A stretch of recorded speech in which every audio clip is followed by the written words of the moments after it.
Let's take a continuous function f of x comma y. Now if we increment delta x and delta y to x and y respectively, then f of y becomes f of x plus delta x comma y plus delta y.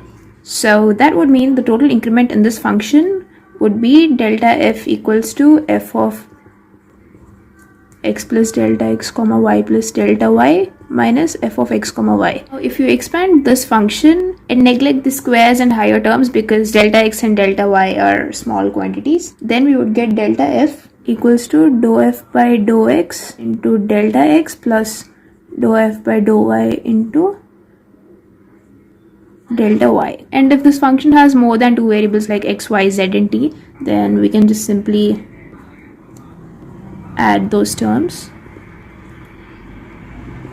Dou f by dou t delta t. So this formula is used for correcting small errors in the measured quantities. So that basically means if you have a formula or function, for example, say we have volume equals to LBH, right? So volume is a function of length, breadth and height. And we have the measurements and possible error in each of these parameters. So using this formula, we find out how much error could be in the measured quantity, that is volume. So tracing back in the previous chapter, we learnt about total differentials, where if u is a function of x comma y, then the total differential of u would be du equals to dou u by dou x into dx plus dou u by dou y into dy. So here the differentials dx and dy are the increments dou x and dou y in x and y. And say x and y are not independent variables and they are dependent on some variable t. In that case, we write dx equals to dx by dt into dt and dy equals to dy by dt into dt. And similarly, like before, this can also be written for function with 3 or more variables. So let's do a problem.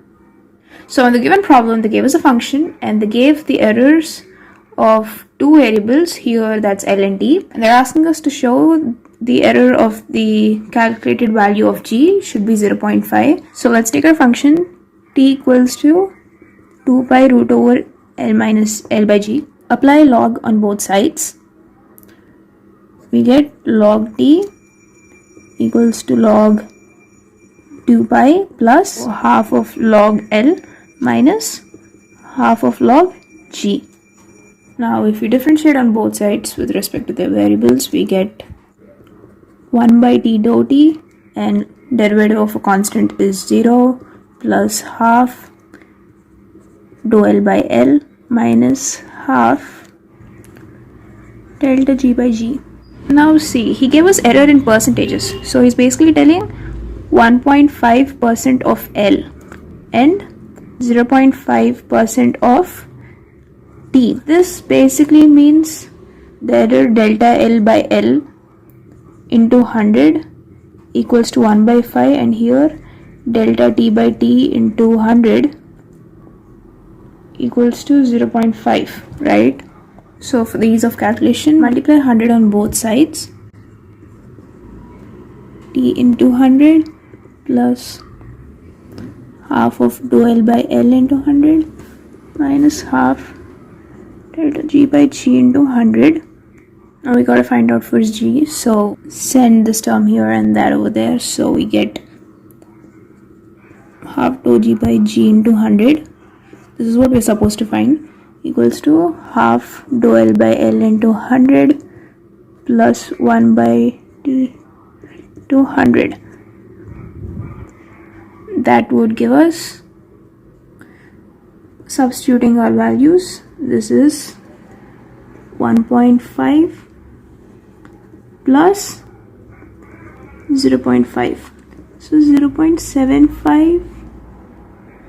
okay, wait, this is minus, sorry, so 0.5, that is 0.25, and we're going to send this 2 towards the right, so dou G by G into 100, here we're sending the 2, we get 0.5, which is what we're supposed to show.